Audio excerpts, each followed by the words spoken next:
Hello, ഇന്നത്തെ വീഡിയോയിലേക്ക് എല്ലാവർക്കും സ്വാഗതം. അപ്പോൾ ഞാൻ വീഡിയോ ചെയ്തിട്ടെല്ലാം കുറേ ദിവസങ്ങളായി, കുറച്ച് പ്രശ്നങ്ങളും കാര്യങ്ങളെല്ലാം ആയതുകൊണ്ടാണ് കേട്ടോ ചെയ്യാൻ പറ്റാതിരുന്നത്. അപ്പോൾ ഇന്നത്തെ വീഡിയോയിൽ കോഴികൾക്ക് ഞാൻ അരി എങ്ങനെയാണ് കൊടുക്കുക എന്നുള്ളതിനെ കുറിച്ചാണ് കേട്ടോ. അപ്പോൾ അരി കൊടുക്കാൻ എല്ലാവർക്കും പേടിയായിരിക്കും, നെയ്യ് കെട്ടുമെന്നുള്ളൊരു പ്രശ്നമുള്ളതുകൊണ്ട് പൊതുവെ ആൾക്കാർക്ക് അരി കൊടുക്കാനുള്ളൊരു പേടിയാണ്. അപ്പോൾ ഞാൻ നെയ്യൊന്നും കെട്ടി അങ്ങനെ എനിക്കിതൊരു ബുദ്ധിമുട്ടുണ്ടായിട്ടില്ല. അപ്പോൾ ഞാൻ കൊടുക്കുന്ന ആ ഒരു രീതിയാണ് ഇന്നത്തെ ഈ ഒരു വീഡിയോയിൽ കാണിച്ചു തരുന്നത്. അപ്പോൾ ഇങ്ങനെയാണ് ഞാൻ അരി കൊടുക്കാൻ ഉദ്ദേശിക്കുന്നത്. ഇതെന്താണെന്നല്ലേ, അടുപ്പെല്ലാം കത്തിച്ച് വെച്ചിട്ടുണ്ട്. ഈ ചട്ടീൻ്റെ അകത്തുള്ളത് മത്തീൻ്റെ തലയാണ് കേട്ടോ. ഉച്ചക്കേക്ക് കറിക്ക് വേണിച്ചാൽ മത്തിയെല്ലാം മുറിച്ച് കറി വെച്ച്, അപ്പം ബാക്കി വന്ന തല വെറുതെ കോഴിക്ക് അങ്ങനെ ഇട്ട് കൊടുക്കണ്ടല്ലോ എന്ന് വിചാരിച്ച് അടുപ്പത്ത് വെച്ച് വേവിക്കുന്നുണ്ട്.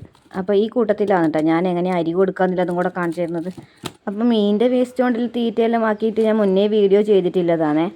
വേസ്റ്റ് ഇതുപോലെ തന്നെ ഈ നനവോടെ കൊടുക്കാൻ കഴിയുന്നതും അതുപോലെ തന്നെ ഉണക്കി വെച്ചിട്ട് എങ്ങനെയാണ് കൊടുക്കാൻ പറ്റുന്നതെന്നുള്ളൊരു വീഡിയോ എല്ലാം ഞാൻ മുന്നേ ചെയ്തിട്ടുണ്ട്. കാണാത്തവരെല്ലാം ഒന്ന് കയറി കണ്ടു നോക്കണേ. അതുപോലെ തന്നെ ചാനൽ സബ്സ്ക്രൈബ് ചെയ്യാണ്ട് ഒരുപാട് ആൾക്കാർ കാണുന്നുണ്ട്. അപ്പോൾ അങ്ങനെയുള്ള ആൾക്കാരെല്ലാം ഒന്ന് സബ്സ്ക്രൈബ് ചെയ്ത് സപ്പോർട്ട് ചെയ്യാനും കൂടെ മറക്കല്ലേ. നിങ്ങളുടെ അഭിപ്രായങ്ങളെല്ലാം കമൻറ്റായിട്ട് രേഖപ്പെടുത്താനും ഇഷ്ടപ്പെട്ടാൽ ലൈക്ക് ചെയ്യാനും ഒന്നും മറന്നുപോലെ. അപ്പോൾ വീഡിയോയിലേക്ക് തന്നെ വരാം. അപ്പോൾ മീനിൻ്റെ വേസ്റ്റ് എപ്പം നമ്മളിങ്ങനെ വേവിച്ചിട്ട് തന്നെ കോഴിക്ക് കൊടുക്കണേ. നല്ല ഫ്രഷ് ആയിട്ടുള്ള മീൻ കിട്ടിയാൽ മാത്രമേ ഡയറക്റ്റായിട്ട് തലയെല്ലാം വേസ്റ്റെല്ലാം അങ്ങനെ കോഴിക്ക് കൊടുക്കാൻ പാടുള്ളൂ. ഇല്ലാത്ത മീനിലെല്ലാം മരുന്നെല്ലാം ഇട്ട് വരുന്ന മീനെല്ലാം കോഴികൾക്കും അപകടമാണ്. അതുകൊണ്ട് ഇതുപോലെ വേവിച്ചിട്ട് മാത്രം കൊടുക്കുക. അപ്പോൾ ഈ വേവിക്കാൻ വെച്ചതിനകത്ത് മഞ്ഞൾപ്പൊടി ഇടുന്നതും കുറച്ചും കൂടെ നല്ലതാണ്, ഇതിനകത്തെ വിഷാംശങ്ങളെല്ലാം ഉണ്ടെങ്കിൽ പോയി കിട്ടാൻ. അപ്പം ഞാൻ അടുപ്പത്ത് വെച്ച മീനിൻ്റെ അകത്ത് ലേശം മഞ്ഞൾപ്പൊടി ഇട്ട് വെക്കുന്നുണ്ട്. അപ്പോൾ ഇതാണ് ഞാൻ കോഴികളെ തീറ്റ സൂക്ഷിച്ച് വെക്കുന്ന ബക്കറ്റ്. അപ്പോൾ ഇതിനകത്ത് നമ്മൾ അരിയുണ്ട്, കുത്തം കയറിയ അരിയാണ്, നല്ല അരിയൊന്നുമല്ല. അപ്പോൾ അതിൻ്റെ അകത്ത് ഞാനിത് ഈ ഒരു പാത്രത്തിന് കണക്കാക്കിയിട്ടുള്ള അരിയാണ് എടുക്കുന്നത്. ഇപ്പോൾ എനിക്ക് കുറച്ച് കോഴികളേലും ബാക്കി എല്ലാവരും ഞാൻ കൊടുത്ത്, പിന്നെ കുറേയെല്ലാം ക്രോസ് കോഴികളുണ്ടായിന്, അവരെല്ലാം ഞാൻ കൊടുത്ത് ഒഴിവാക്കി, ഏകദേശം എല്ലാം കൊടുത്തു. ഇനിയിപ്പോൾ 2 പൂവന്മാർ മാത്രമേ ഉള്ളൂ കൊടുക്കാൻ, പിന്നെ ബാക്കിയുള്ള നല്ല കോഴികൾ മാത്രമേ ഉള്ളൂ. അപ്പോൾ ഇത് ഇത്ര പോരെ അരി മാത്രമേ ഞാൻ എടുത്തിട്ടുള്ളൂ അവർക്ക് വേണ്ടിയിട്ട്. അതിപ്പം വെന്ത് കഴിയുമ്പോൾ എന്തായാലും കുറച്ച് അധികം അരി ഉണ്ടാവും. പിന്നെ എൻ്റെ കുറച്ച് ഗ്രാമശ്രീ കോഴികളുള്ളത്, അപ്പോൾ അവർക്കും കൂടി ഞാൻ ഇതേ തീറ്റ തന്നെയാണ് കൊടുക്കുന്നത്. അവരിപ്പം ഏകദേശം മുട്ടപ്രായം ആവാനായി. അടുത്ത മാസം ലാസ്റ്റോടെ അവർ മുട്ടയിടും തോന്നുന്നു, ഏകദേശം 6 മാസം ആവും അപ്പോഴത്തേക്ക്. അപ്പോൾ ഇപ്പോൾ ഏകദേശം മുട്ടയ്ക്ക് ഇങ്ങനെ ഒരു കോർക്കിച്ചുകൊണ്ടുണ്ട്. നിങ്ങളുടെ അടുത്തെല്ലാം എങ്ങനെയാണ് മുട്ടക്ക് ആ ഒരു ശബ്ദം ഉണ്ടാക്കുന്നതിനെ പറയാമെന്നറിയില്ല, നമ്മുടെ മുട്ടക്ക് കോർക്കുകയെന്ന് പറയില്ലേ. അപ്പോൾ ആ ഒരു ശബ്ദം ഇപ്പോൾ ഇങ്ങനെ ഉണ്ടാക്കിക്കൊണ്ടുണ്ട്. അപ്പോൾ അവർക്കും ഞാൻ ഇതേ തീറ്റ തന്നെയാണ് കൊടുക്കുന്നത്. നെയ്യ് കിട്ടുന്ന ഒരു ബുദ്ധിമുട്ടൊന്നും എനിക്ക് ഇതുവരെ ഉണ്ടായിട്ടൊന്നുമില്ല. ഇപ്പമല്ല, ഞാൻ ഇതിന് മുന്നേയും ഗ്രാമശ്രീ കോഴികളെ വളർത്തിയിട്ടുണ്ടായിരുന്നു. പിന്നെ അവരെല്ലാം ഏകദേശം മുട്ടയിട്ട് തീർന്നതുകൊണ്ട് അവരെ കൊടുത്തൊഴിവാക്കിയതാണ്. ഇതിവിടെ വേവിക്കാൻ വെച്ചിട്ട് ഞാൻ എൻ്റെ വേറെ പണിക്കെല്ലാം പോയിട്ടെല്ലാം വന്നു. നല്ലോണം തീയെല്ലാം അടുപ്പത്തിട്ടിട്ടാണ് പോയത്. ഇതാ വരുമ്പോഴത്തേക്ക് ചോറ് ഏകദേശം ഈ ഒരു പരുവത്തിലേക്ക് ആയിട്ടുണ്ട്. നമ്മൾ അരി ഇട്ടത് ഈ ഒരു പരുവത്തിൽ വേവിച്ചിട്ടാണ് ഞാൻ കൊടുക്കൽ. ഓവറായിട്ട് വെന്ത് ചെയ്യാൻ വേണ്ടി കാത്തിക്കലില്ല, എന്നാൽ അരിയായിട്ട് അങ്ങനെ കൊടുക്കാനും പറ്റില്ല. ഒരു ചെറിയൊരു ഉടവാവുന്ന വിധത്തിൽ അങ്ങനെയാണ് ഞാൻ കോഴിക്ക് കൊടുക്കാൻ എടുക്കുന്നത്. നല്ല ചൂടായതുകൊണ്ടാണ് ഈ വടിയെ കൊണ്ട് ഇളക്കുന്നത്. അത് നല്ല വടിയാണ്, ഇത് ഇളക്കാനായിട്ട് എടുത്ത് വെച്ചതാണ്. അപ്പോൾ ഞാൻ അങ്ങനെ തന്നെയാണ് ചെയ്യൽ, അല്ലാണ്ട് അതിനായിട്ടൊരു കയ്യിലും കാര്യങ്ങളൊന്നും എടുത്ത് വെക്കലൊന്നുമില്ല.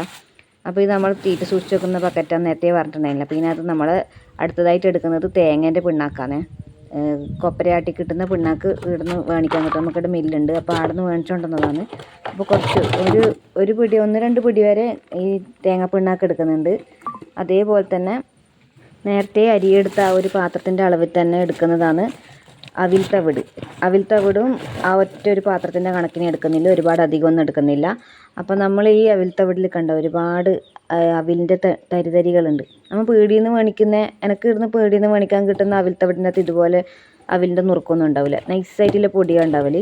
പക്ഷെ നമുക്ക് ഈ ഡയറക്റ്റ് മില്ലിൽ പോയിട്ട് എടുക്കുന്ന ആ ഒരു തവിടിൻ്റെ അകത്ത് ഇതുപോലെ അവിലിൻ്റെ പൊടികളെല്ലാം കിട്ടുമേ. അപ്പോൾ ഇതിന് കുറച്ച് നോൺ വെജും കാര്യങ്ങളെല്ലാം ഉണ്ട്, നമ്മളെ കുത്തനെല്ലാം കയറിയതുകൊണ്ട് കുറച്ച് നോൺ വെജെല്ലാം ഉണ്ട് അതിനകത്ത്. എന്തായാലും നമ്മൾ ഉണ്ടാക്കുന്നത് നോൺ വെജ് ഭക്ഷണം തന്നെയാണല്ലോ. അപ്പോൾ ഇതെല്ലാം കൂടെ ചൂടോടെ തന്നെ ഞാൻ ആ ചോറിൻ്റെ അകത്ത് ഇട്ട് കൊടുത്തിട്ടുണ്ട്. എന്നിട്ട് നന്നായിട്ടൊന്ന് ഇളക്കി മിക്സ് ചെയ്തിട്ട് വീണ്ടും ഒന്ന് ആറാൻ വേണ്ടിയിട്ട് വെച്ച്, അതിന് ശേഷം ഞാൻ കോഴികൾക്ക് കൊടുക്കുള്ളൂ. ചൂടോടെ ഒരിക്കലും കോഴികൾക്ക് കൊടുക്കാൻ പാടില്ലേ. ഈ തീറ്റ ആക്കാൻ തുടങ്ങിയ സമയത്ത് കാവൽ കിടക്കുന്ന ആൾക്കാരാണ് ഇവരെല്ലാവരും. ഇതാ എൻ്റെ 5 ഗ്രാമശ്രീ കോഴികളാണ് കേട്ടോ കാണുന്നത്. ആ വെള്ളയല്ലേ. ഇപ്പോൾ ചൂടെല്ലാം ആറിയിട്ടാണ്, നല്ലോണം തന്നെ ആറിയിട്ടുണ്ട്. അപ്പം കൈ കൊണ്ട് തന്നെ കുഴച്ച് കൊടുക്കാൻ കഴിയുന്ന പാകത്തിലായി.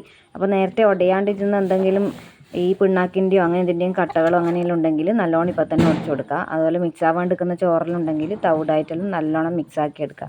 തവിടെല്ലാം കൂട്ടിക്കുഴച്ച് കൊടുത്താൽ തന്നെ ഈ ചോറും അരിയെല്ലാം കൊടുക്കുന്ന സമയത്ത് നമുക്കൊരു പരിധി വരെ നെയ്യ് കിട്ടുന്നതെല്ലാം ഒഴിവാക്കിയെടുക്കാൻ കഴിയേ. അരി കൊടുക്കുന്ന സമയത്ത് നമുക്ക് ഇതുപോലെ തവിടിട്ട് കൊടുക്കാൻ കഴിയില്ല, എന്നാലും അരി പൊടിച്ച് നുറുക്കിയിട്ടെല്ലാം കൊടുക്കുമ്പോൾ അതിൻ്റെ കൂടെയെല്ലാം പരമാവധി ഇതുപോലെ ഈ ഒരു തവിടെല്ലാം നെല്ലിൻ്റെ തവിടായാലും അവിലിൻ്റെ തവിടെല്ലാം ചേർത്ത് കൊടുക്കാൻ കഴിയുന്നത് നല്ലതായിരിക്കും. മീനിൻ്റെ തീറ്റയൊന്നും കൂട്ടാണ്ട് തന്നെ ഞാൻ കൊടുക്കുന്ന ഒരു രീതി എന്ന് പറയുന്നത് പിന്നെ മുളക് പൊടി മഞ്ഞൾപ്പൊടി അങ്ങനെയുള്ള സാധനങ്ങളെല്ലാം മിക്സ് ചെയ്തിട്ട് ചോറ് കൊടുക്കുക. അല്ലെങ്കിൽ പിന്നെ ഇതുപോലെ വേവിച്ചിട്ട് അതിൻ്റെ കൂട്ടത്തിൽ ഇതുപോലെ ഈ മുളക് പൊടിയും മഞ്ഞൾപ്പൊടിയും ഇടുക. പിന്നെ കുറച്ച് തവിട് ഇട്ടിട്ട് അങ്ങനെയും മിക്സ് ചെയ്ത് കൊടുക്കലുണ്ട്. മീനിൻ്റെ വേസ്റ്റ് തന്നെ എപ്പോൾ ഉണ്ടാവണമെന്നില്ലല്ലോ. അപ്പോൾ ഇങ്ങനെയാണ് കേട്ടോ ഞാൻ കോഴികൾക്ക് അരി കൊടുക്കുന്നത്. അപ്പോൾ വീഡിയോ ഇഷ്ടപ്പെട്ടാൽ ചാനലൊന്ന് സബ്സ്ക്രൈബ് ചെയ്ത് സപ്പോർട്ട് ചെയ്യാൻ മറക്കല്ലേ.